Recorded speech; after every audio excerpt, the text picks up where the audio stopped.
Hey folks, welcome to the channel, Rockin' the Country. I'm Don.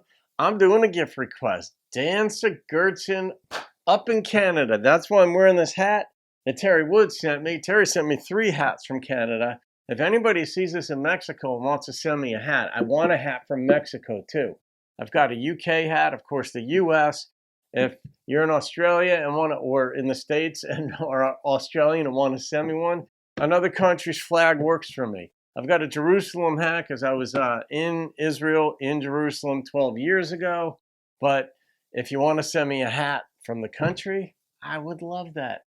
So, Sad Daddy, the Weed Smokers Blues. I was going to wear this hat based on the title, but one, it's pretty much legal everywhere. The cops don't harangue you.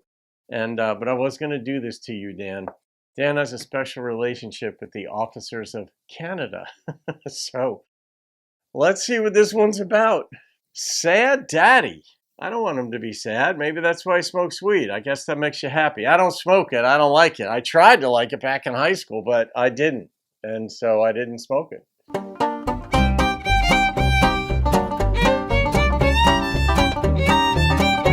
When did this come out? Well, I had an honest job pushing the pen across the paper, making sure the figures added up all right.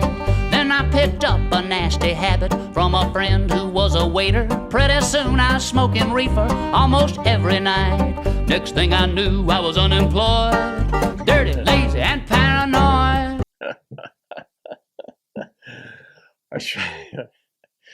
I know you know this song, Dan, the one that's by Afro Man called Because I Got High. And that's what this reminds me of. You know this is going to go from good to bad to worse. They remind me of the Dead. This song reminds me of the Dead, some of the Dead South's music. Well, you can grow it up, bag it up, break it up, roll it up, and chief it till your mind turns into stew. Yeah. Oh, but when you smoke so much of that stuff, and you still can't get enough, well, you got the weed smoker's blues.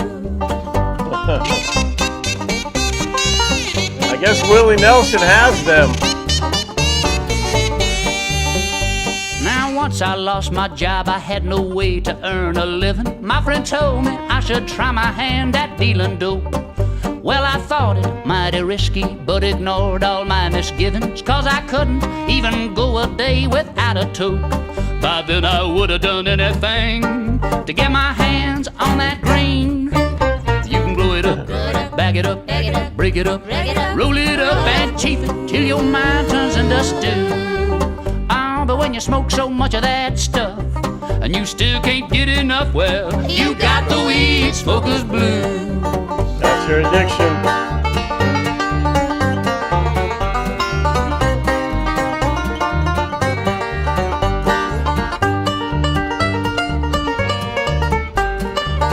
I like that picking.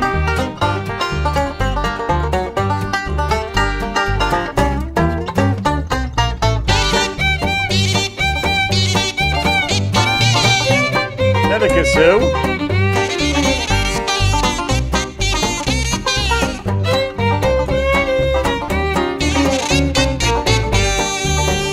I was slanging from a hot house, one bag after another, when we got word that we'd be doing our biggest deal so far. That turned out to be the police operating undercover. They took my stash and locked me up behind these awful bars. Now all I do is sit and cry, thought I'd be here till I die. 'Cause you can grow it up, bag it up, break it up, roll it up, and chief it till your mind turns into stew. Oh, but when you smoke so much of that stuff, and you still can't get enough, well, you got the weed smoker's blues.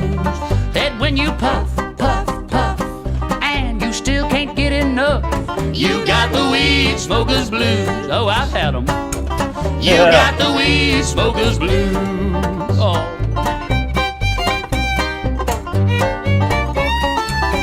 I like this instrumentation.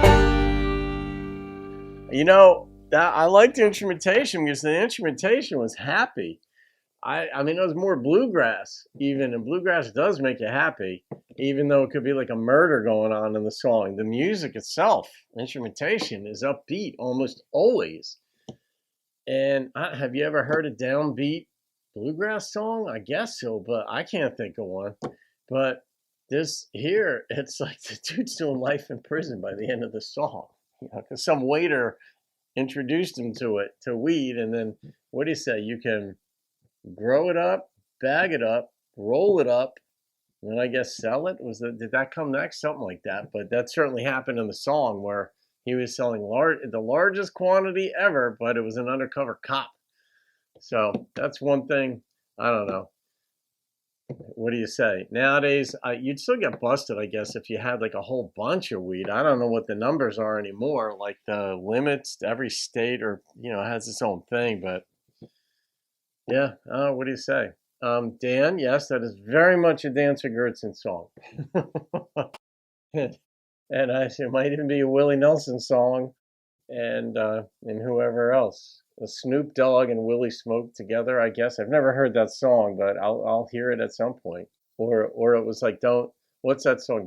I think Snoop Dogg has a song, or maybe it was just an interview, like never smoke weed with Willie Nelson type thing, because I guess Willie could smoke anybody under the table. All right, I'm gonna rate that song. Now this is kind of funny. I don't know when this came out. This sounded old, but it could also be new. The reason why I think it might be even not new, at least not new, maybe it was like 10 years ago, was because the legalization of weed really hasn't taken place until the last couple of years. So maybe 2020 or something like that. It's the movement came in, the cops weren't busting people. Some states legalized it under certain amounts. You still can't be part of the banking system, and it's still got all the stuff that needs to be worked out for the growers of it and investors in it. I guess banks who want to, investment banks that want to invest in the growth of these companies and so forth. But this had to have been at least 5 years ago, but it sounds like it could have been 30 or 50. Well, not 50, but anyway. All right, 8.6 popped into my head. That was a fun ditty of a song. Is basically a warning. Don't do it. At least don't sell it in such large quantities that the boys and girls in blue come to get you. So, all right, folks. Thank you, Dan. You can thank Dan for that. He's a unique character. Hakad. See you on another video. Have a great day. Keep rocking the country.